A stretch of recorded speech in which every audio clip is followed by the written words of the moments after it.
listening to the AFTERBUZZ TV network, now the largest new media platform on the web, and your #1 source for after-show entertainment. Very good, Keith Johnson.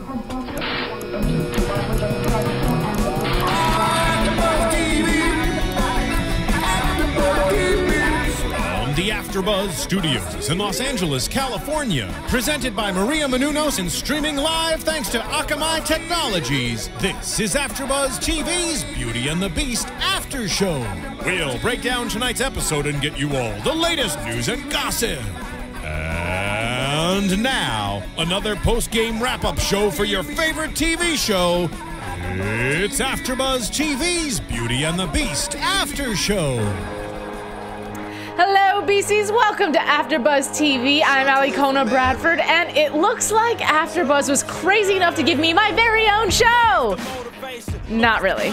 Actually, Laura Nickerson is out of town right now, so it's me holding down the fort. And if you notice this song, it might sound familiar if you're a Fast and the Furious fan. The reason I picked this song actually is because I feel like, even though this song is a little bit different from tonight's Beauty and the Beast episode, it gave me a real Fast and the Furious vibe. Even like from the beginning, I'm used to very slow, somber songs, and it was super upbeat, and Cat's running red lights and escaping the law, even though she is the law. I don't know. That's where the theme of this song came from. Now, as far as tonight's show, my theme that I've chosen for this is spilling beans. I feel like this entire show, everybody was spilling everybody else's beans for them, if you will, just giving truth bombs when they shouldn't have been. Whether it be Tess to Heather or Gabe in the precinct, like everybody was telling everybody's business tonight. Really unnecessary. Anyhow, first things first. Oh, tweet me. My phone reminded me. If you have any questions, comments, concerns, or anything else, and you are watching live, please feel free to tweet me and we can converse about this live on air. Back to our regularly scheduled program. Okay, so we start off with Nicole Anderson making her debut back to Beauty and the Beast after exiting from Ravenswood. We knew it was going to happen. And here's my thing about her. And I have a picture that we can pull up of her. Beautiful girl. And, you know, her character is that little sister, slightly annoying, nosy, everything else like that, right? Here's the picture of her. They bring her back looking like this, you know, and this is this very lovely conversation at the very end of the show. Can we go to our next picture, please? Okay. I love this girl, but her haircut is killing me right now because even in season 1, which I have a picture of that as well right after this, she has this beautiful long hair, but they give her these short bobby boy haircuts. But then when she was on Ravenswood, she looked like this. I should have another picture of her coming up. So why? I'm really confused as to why the CW, same network, but Beauty and the Beast insists on making her look, I don't know. I don't know. It's just me. I don't know why I'm so hung up on it, but she's between the dress and the haircut and everything else. I was a little annoyed with her. I get that she's little sister and she's exciting news and she's engaged, which PS was very quick, but that's a whole nother topic. But she's always that little sister, that needy sister. And there's two sides of the story. How about that? Two sides of the story, because here you've got Cat dealing with all this drama. And unfortunately, it's just bad timing. Like Heather just comes in at bad moments. But when she does come in, it's like, you're leaving me again. Oh, I need you. Oh, tell me the truth. Oh, I'm a grown woman and tell me this and tell me that and blah, blah, blah, blah. But then the one time Cat finally opens up to her sister and I thought, aha, whoa. First of all, I couldn't believe that Catherine was so quick to tell her sister everything from the very, very beginning, from day 1, episode 1, when Vincent first saved her after her mother was killed. Like, she took it way back old school and just word vomited her whole year, basically. And Heather looked at her like, seriously? I can't believe you're telling me this story. And so it's a shame because you could tell that Catherine had this very liberated feel, or at least I felt like she looked very liberated and excited to share her story. And for her little sister to just turn her down was a little disappointing. And my phone is going off, which hopefully that's good stuff. And you guys have questions for me. And if not, that's okay. I'll just keep talking because y'all know I'm really good at that. Anyway, going back to my theory on everybody spilling the beans. Tess spilled the beans on Catherine. She had no right, in my opinion, and Catherine was okay with it at the end, but she had no right to just tell Heather right off the bat. You don't tell a young girl, your sister's dating a fugitive, and think that the young girl is going to say, oh, okay, tell me more and I can rationalize. No, she freaked out and left the building and of course went to find Cat. I saw that one coming. So that's beans number one. From the rest of the show, I'm just going to scream beans when this happens because there's a good 3 solid times. So going back to the show, I felt like with Heather, it was reliving season 1 as far as the, hey, let's talk. Hey, I gotta go. Hey, let's talk. Hey, I'm leaving you again. Oh, by the way, and I have to lie to you a lot more because I can't tell you the truth. So that's my whole thing on that.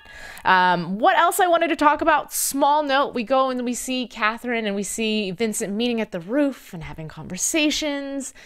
And for the first time in Beauty and the Beast history, I felt like the set was really bad and irrelevant to storyline, but they were outside on the rooftop and usually it looks so good. But for some reason tonight, I could just see the paper for the buildings that played New York. I don't know. I just had to share that one with you. And I'm getting all these tweets and hopefully it's almost had a heart attack. Okay, that's, commentary on the show. Okay, so let's go back. My other moment of spilling the beans was at the precinct when Gabe is a whole nother topic all on his own. And I'm sure a lot of you BCs at home are ready to strangle him because I wanted to. He's gotten to a point where he is so selfish and nothing is about Catherine. Although he likes to use the excuse that, I'm protecting you and I'm protecting the city and blasey, blasey, blasey. But now you're going to strip her of her badge and then just everything is said so maliciously, or at least from my perspective, so maliciously. And he's using, obstruction of justice and I'm trying to protect the city. And then let's see. Oh, okay. So then he's talking to his captain and even the captain picks up on his just weird vibes. You can tell he's got something personal going on with this whole situation. But he runs into Heather and that's my beans number 2. Is here comes Heather. Let me talk to you about where my sister is at. And of course he notices the ring first. Sister never noticed the ring. And notices the ring. But I felt like Gabe did a flip switch. For one moment, he was old Gabe, old nice Gabe to Heather. And why he thought that putting her life on the line was going to be okay in this episode, I don't know. That's the whole judgment thing that he's starting to lose. He goes, and I'm going to skip ahead into the episode when he's going to talk to this victim's brother, the victim, by the way, that he killed, and he's trying to frame Vincent with. Don't hurt Heather. Whatever you do, don't hurt her. Dude. Bro, come on. You knew as soon as you gave Heather's name to the gentleman you were speaking with, she was gone. Like, you knew that. So what were you thinking? Regardless, the beans that I'm talking about is the fact that he had told the little sister, oh, by the way, Catherine's suspended. And then he turns around, but I think she should probably be the one to tell you about it. Like, what? What are you doing right now? The other things I wanted to talk about is him catching on to the tables being turned. We go back to season 1 with a murder that he committed.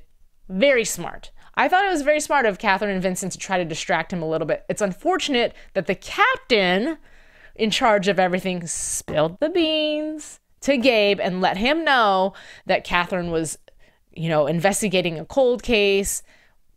Gabe's not stupid. He picked that one up. So again, everybody's telling on everybody without even realizing that they are. And I thought it was really cool. I thought it was cool to go back to season 1.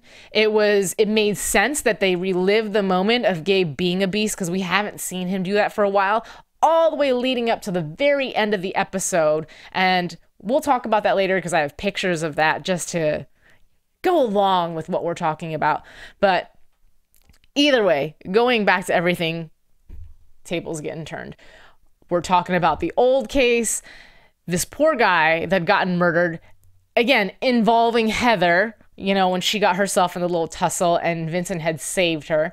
And so we're going down that story path and we get to see this witness. I love watching Vincent track. I love that he tracked down the witness. I thought it was weird that the witness's shoe was still at the crime scene. What was this, last year? We know it's season 1, so I'm assuming it's been about a year-ish, give or take. And even if it wasn't, it was months, and this dude's ripped up beastie shoe was still there. Regardless. I love when Vincent tracks. I think it's hot, it's sexy. He did it twice this episode. Another thing is, we saw Vincent beast out. When's the last time we've seen that? I think that we've been so caught up in the story and the making this love story happen that can't happen and the fugitive and this, that, and whatever. And my memory could be off. So beasties, please feel free to correct me. But I haven't seen him turn in such a long time. So when he finally made it into the cage and he's with Heather face to face after Heather's already anti, it was nice to see him beast out in front of her.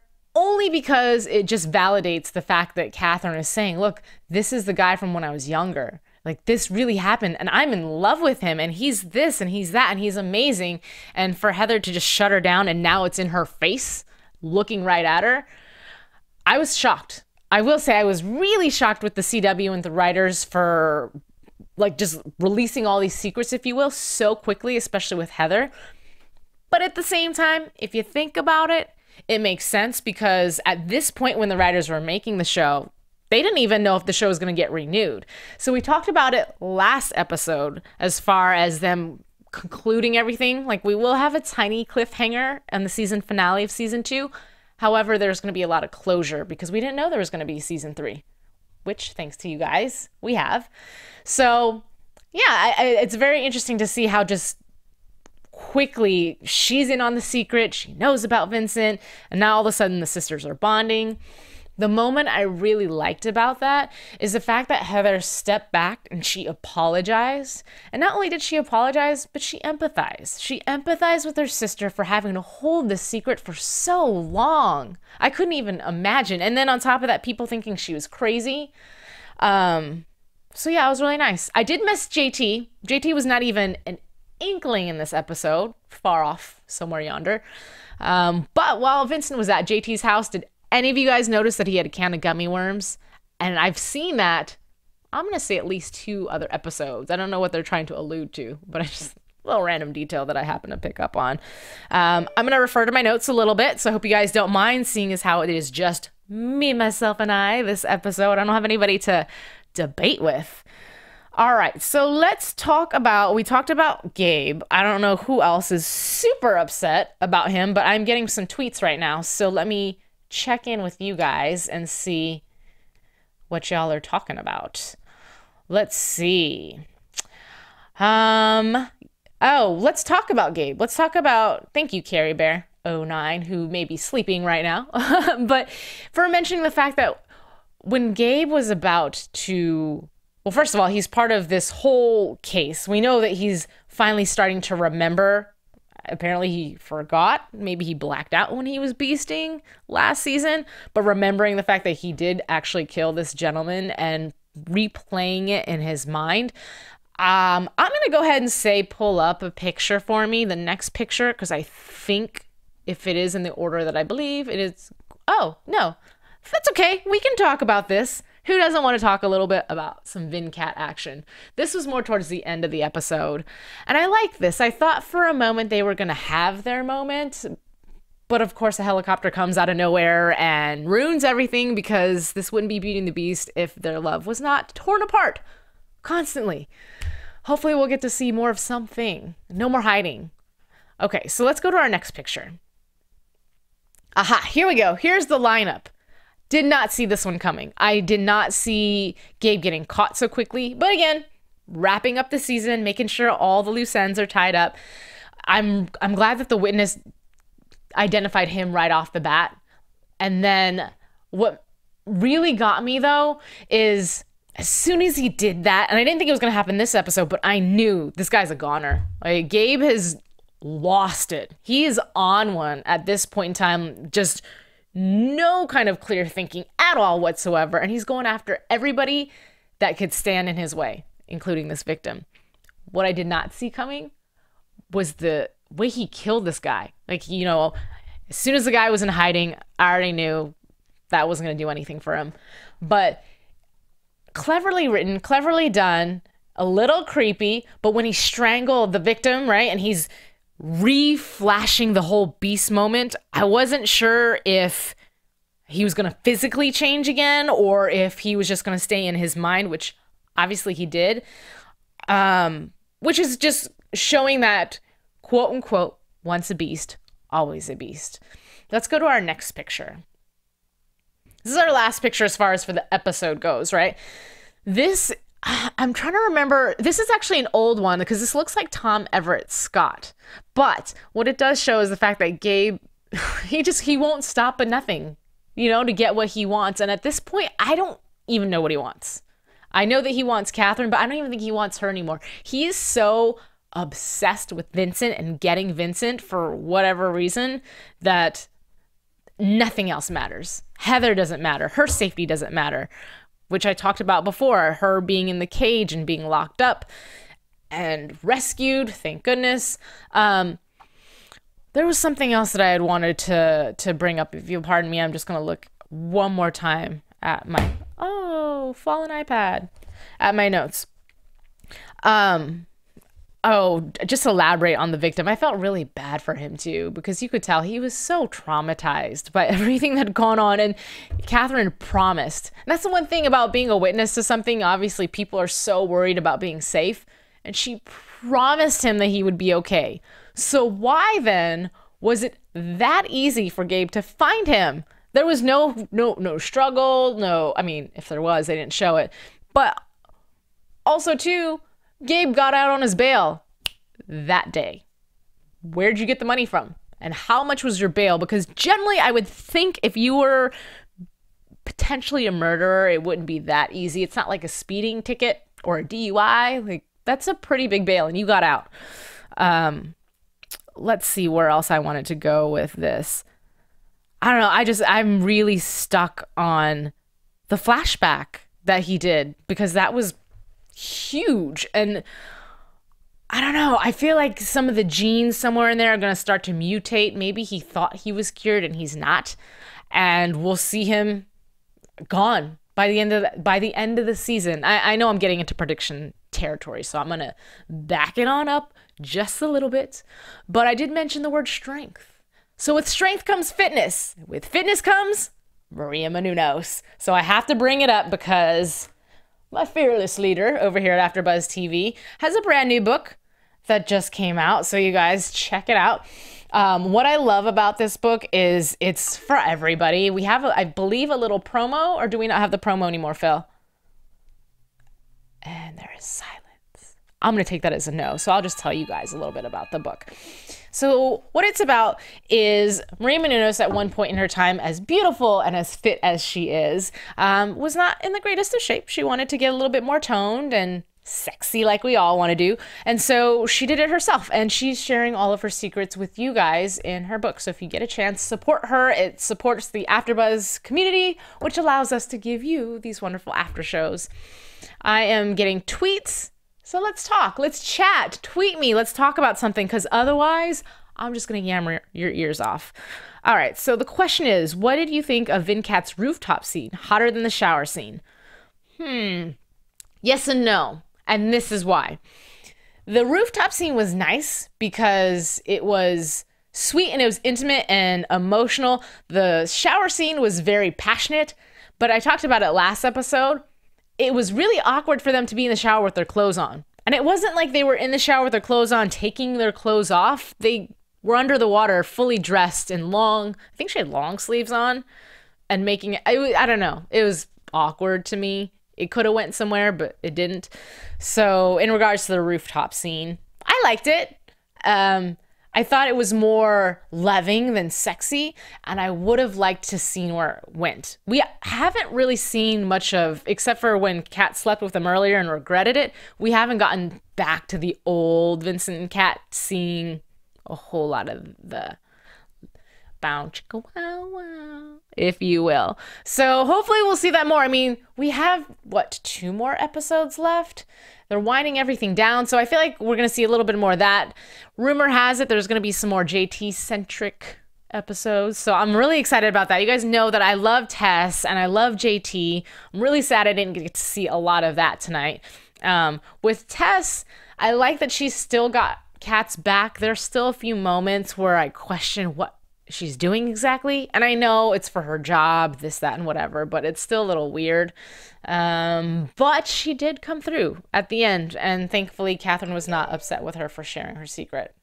I got another question, so yay, let's see. Oh no, want to know my thoughts and predictions for next week's episode? Yes, I will definitely be talking about predictions pretty soon. I feel like because I am the only one here, I may have wrapped this show pretty quickly.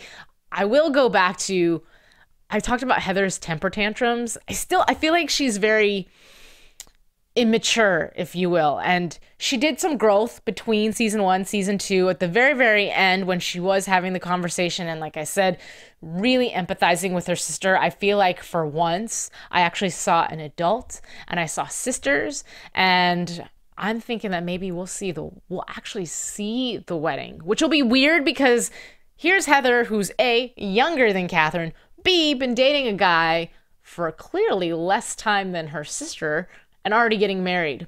Like, when's the Vin Cat wedding coming up? Honestly, probably not soon, but it's nice to wish and hope and think. Anyhow, I'm going to take one last glance at my notes and see if I left anything out. If you are watching live, please feel free to tweet me anything that I may have missed. And if not, then I'll get myself into some news and gossip. I'll let the engineer prep for that because I do have a few pictures for that because y'all know I like pictures. I mean, that's pretty much everything. When we talked about the badges getting taken, we didn't see a lot of romance. I'll be honest with you. We didn't see a lot of romance going on, but at least Vin Cat is on a neutral ground to where they're at the same page, because there was a lot of jumbled, not on the same page going on for most of this season, which as a beastie, I didn't appreciate. I understood, but didn't appreciate. Last thing was just wanted to mention, to give a shout out for Cat and Tess. Oh yeah! Dude, that was a great scene. Fight scene at the very end when Heather is being rescued and Vincent comes and shows up and he's in the cage. And then here comes Tess and here comes Cat, the 2 strong women of the show getting down and dirty and kicking boys' butts. That's what I'm talking about. However, I will say the one thing that did strike me as odd is once everything was said and done, and I believe the brother who was avenging his younger brother, I believe his name was Tom. I could be wrong. But at the very end, after Cat killed him, maybe she just didn't realize he was dead, but she picked up, turned his face, and smacked him a couple times and said something about, I think she was trying to find Vincent. Apologize, it left my mind what she was asking him, but I just thought it was funny because she's talking to a dead guy, and she's the one that killed him. That was weird. Anyhow, if my engineer could please pull up some pictures for news gossip, that would be awesome. TV News. While those are being pulled up, briefly, I can tell you in a sentence or two something that's going on for the next episode. If you BCs haven't read, and I'm sure you have, a little bit about next week. So Agent Knox is about to offer Cat and Vincent a normal life together. And of course, they're going to be influenced out of, but influences out of their control will work against them. Of course, because there's always going to be challenges with the relationship. Now, if you guys can see the picture that's pulled up right now, it is a very old, antique-looking book. I'm describing it for those of you who are listening to the podcast. And of course, it's a picture of Vincent and Cat with a dried up rose next to it. This is a picture, I know it's from somebody in Canada. Now what I'm thinking, because I didn't see a description next to the picture, but this is probably from the old campaign that we did last season when we sent all the books over to the executives over at the CW. But this is just such a beautifully done job, so I wanted to showcase it on the after show. Let's go on to our next picture. Okay, this picture is just for fun, because I know you guys like to see Jay Ryan shirtless, but what I found slightly humorous is the cat that's in the picture, because I cannot tell if it got photoshopped in or if it's just he's posing half naked with a cat with its mouth open. I have no idea. Anyhow, those are my fun pictures for tonight. I don't know why, for some reason, I thought that I had so many more pictures than that. I have another question coming up. Do you think that they'll finally address Vincent's family in season 3? You think he'd want to see his parents? That is an excellent question, and it's something I talked about with Paige earlier on. I said the same thing, and I believe Paige reminded me, and some of you BCs reminded me, that his family is not alive anymore. I know he has I believe, was it a cousin? No, a nephew? So I'm not sure why he hasn't bothered to contact him anymore, especially since it came out in the press that he is alive. However, at this point, now that he's a fugitive and he hasn't cleared his name, which will probably happen in season 3, I don't know how normal of a life they can have. When you've had that much history, even if you are innocent, people still look at you funny. They still make judgments on you because they may question your innocence. So as far as contacting family or anything like that, yeah, I don't know. I honestly don't know if that's going to happen. Other things to look forward to in the BC community is we should be getting Awesome Basis in not this Monday, but next Monday, coming in for a Spotlight On. And if you guys are not familiar with Spotlight On, AfterBuzz TV does this really cool thing where they give you the opportunity to get to know some of your favorite actors and talk about them and their lives and their careers. So it won't be just about Beauty and the Beast, it'll be about Austin in general. And you guys love Austin. I know you do, because I do. But yeah, so something to look forward to. Let's get into some predictions, shall we? And now, your AfterBuzz TV predictions. All right, so predictions as we wind down. I feel like we will see a little bit more because there's going to be a JT-centric episode. I feel like Tess has to be involved in there somewhere, and I don't see anything's going too sour for them because, again, everything being written as though it's coming to a conclusion. We saw that really cool preview for the next episode where it's Vincent and Cat, and they're somewhere in suburbia. I don't know how long living the normal lifestyle would last for them. I think that it would be fun and relaxing and exciting at first, and about 2 weeks later, they're gonna get real bored because they're used to just doing stuff. That's my personal opinion. I don't foresee any Beastie Babies. I know we were talking about it on Twitter. It's just too soon. I don't think anything like that would happen. I think if anything came to a close, it would be them getting together. Because there's a season 3, I don't think there's going to be a wedding, but maybe a vacation, something far, far away. And that way it gives the opportunity for JT to have more of a storyline with Tess. Gabe, I feel like he's done. Season 2, he's done. They're going to write him off of and if he does come back, it'll be as a flashback. I don't see him coming anywhere. I think that the writers, though, might play a little bit with some of the other characters that have left. And it was an inconclusive leave. Like it was I forget who it was that went on the train. We don't know what happened, if they died or if they didn't. So I feel like we're going to see some reoccurring parts come up. I mentioned the wedding. I feel like there should be a wedding. And if so, it'd be interesting to see Vincent and Cat at the wedding. That's just my personal opinion. And then I have another tweet coming out. Ever After is going to be hilarious. Cool. Okay, well, I'm glad that somebody is giving us some positive notes about what's going on in the future. I think that's it for my predictions. I know that this was a short episode and it was you listening to me chat all night long, but I appreciate your company and I look forward to talking to you again with our co-host, Laura, next week. So thank you so much. If you want to continue talking to me, you can do it on Twitter at KissMyPassport. And of course, I always talk about my website. If you get a chance, hop on alikonabradford.wix.com/television host. And until next week, thank you for joining me. I'll see you then. Goodbye.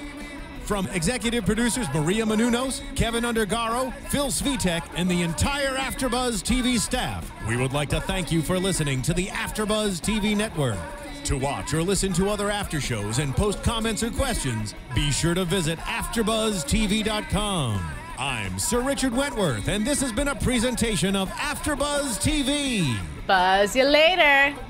The views expressed herein are those of the hosts only and do not necessarily reflect the views of AfterBuzz TV or its owners or principals.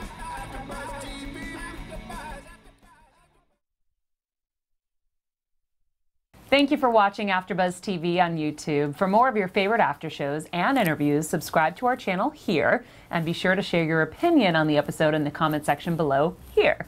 We'd love to see what you guys are buzzing about. Thanks again. Buzz you later.